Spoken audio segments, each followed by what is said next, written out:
Application of Islamic லா, இஸ்லாமிய தனிநபர் சட்டம் என்னதான் சொல்லுது அப்படிங்கறத பத்தி நீங்க இங்க ஒரு விளக்கம் கொடுக்குறீங்க. கோழிக்கோட்ல ஒரு மாதிரி, டெல்லியில ஒரு மாதிரி, அகமதாபாத்ல ஒரு மாதிரி.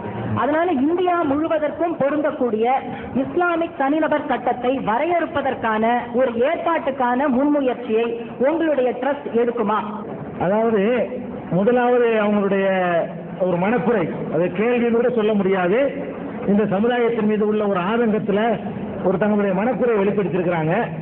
அதாவது இஸ்லாமிய சட்டம் என்பது கேரளாவில் உள்ளவங்க அவங்க ஒரு மாதிரியா சொல்றாங்க, தமிழ்நாட்டில் இவங்க ஒரு மாதிரியா சொல்றாங்க, இந்த மௌலவி இப்படி சொல்றாரு, அந்த மௌலவி அவர் ஒரு மாதிரியா சொல்றாரு.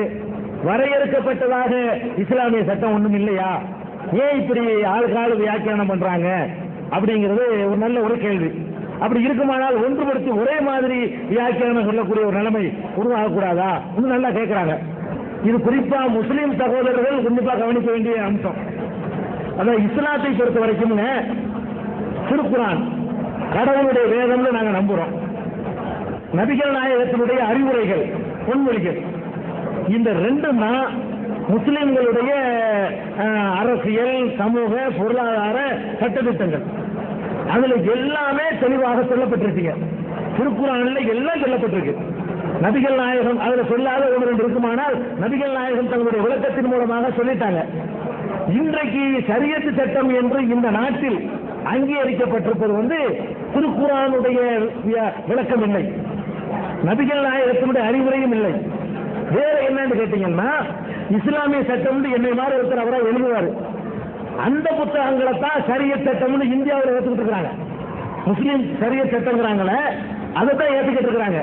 இப்போ மனிதர்கள் எழுதின புத்தகங்களை என்னை மாதிரி உங்களை மாதிரி மனிதர்கள் எழுதுனதை ஏற்றுக்கிறோம்னு வரும்பொழுது நான் ஒன்று சொல்லுவேன், நீங்க ஒன்று சொல்லுவீங்க, 40 வரும், 4 வரும், 4000 வரும்.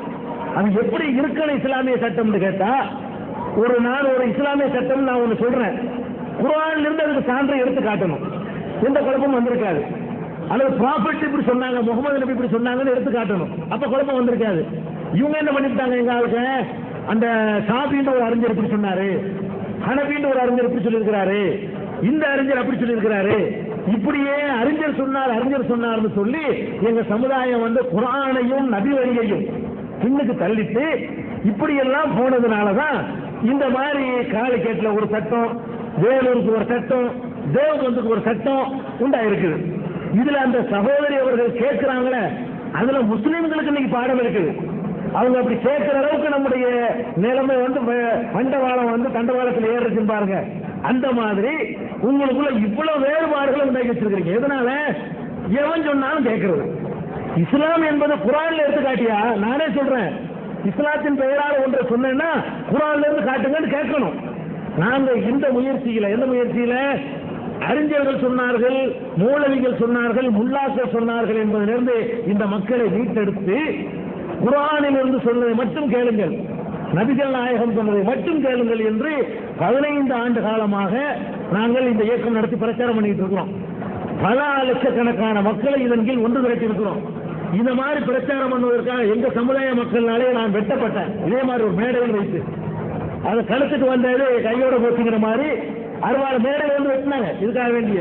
அதுக்கு பிறகும் நாங்கள் தைரியமாக எங்கள் மத்தியில இந்த மூட நம்பிக்கைகள்ல இருந்து விடுபட்டு குர்ஆன்ல இருந்து நபிகள் நாயகத்தினுடைய வழியிலிருந்து சிந்திப்பார்களே, ஆனால் இப்படி மோசமானவர்களாக இருக்க மாட்டார்கள் என்பதை, இவ்வளவு கொடுமைகள் நடக்காது என்பதற்காக வேண்டி 15 ஆண்டு காலமாக பல ஊர்களில் பள்ளிவாசலுக்குள்ளே வச்சு 2000 பேர் சேர்ந்து என்னை ஒரு ஆள் அடிச்சாங்க. லெப்பக்குடிக்காடுங்கிற ஊர்ல, மேலப்பாளையங்கிற ஊர்ல அதே மாதிரி பண்ணாங்க. நாகூர்ல தர்காவுக்கு முன்னாடி நின்று நாங்கள் பேசும் பொழுது டீப் லைட்டுகளால், அந்த சேர்களால் அடிக்கப்பட்டு முத்துப்பேட்டையில நாங்கள் தாக்கப்பட்டோம். 15 ஆண்டு காலத்தில் நாங்கள் தாக்குதலுக்கு உள்ளான எங்க சமுதாயத்தினால ஒரு 200க்கு மேல இருக்கும். அவ்வளவுக்கும் பிறகு இன்றைக்கு மக்களை தட்டி எழுப்பி பெரிய விழிப்புணர்ச்சியை இன்னைக்கு ஏற்பட்டிருக்குங்கிற மறக்க முடியாது. இன்னும் அதற்காக எங்களை அர்ப்பணித்து சகோதரி அவர்கள் சொன்ன மாதிரி ஒரே மாதிரியான ஒரு குர்ஆன் சொல்லக்கூடிய சட்டத்தின் பக்கம், நபிகள் நாயகம் சொல்லக்கூடிய அந்த சட்டத்தின் பக்கம் எங்க சமுதாயத்தை திரட்டுவோம். அப்ப இந்த மாதிரி கேள்வி கேட்கக்கூடிய நிலைமை இருக்காது. இந்த கொடுமைகள் நடக்குதுங்கல்ல, அந்த அவ்வளவு கேள்விகள் இருக்காது. அந்த நிலைமையை உருவாக்க நாங்கள் முயற்சி பண்ணுவோம்.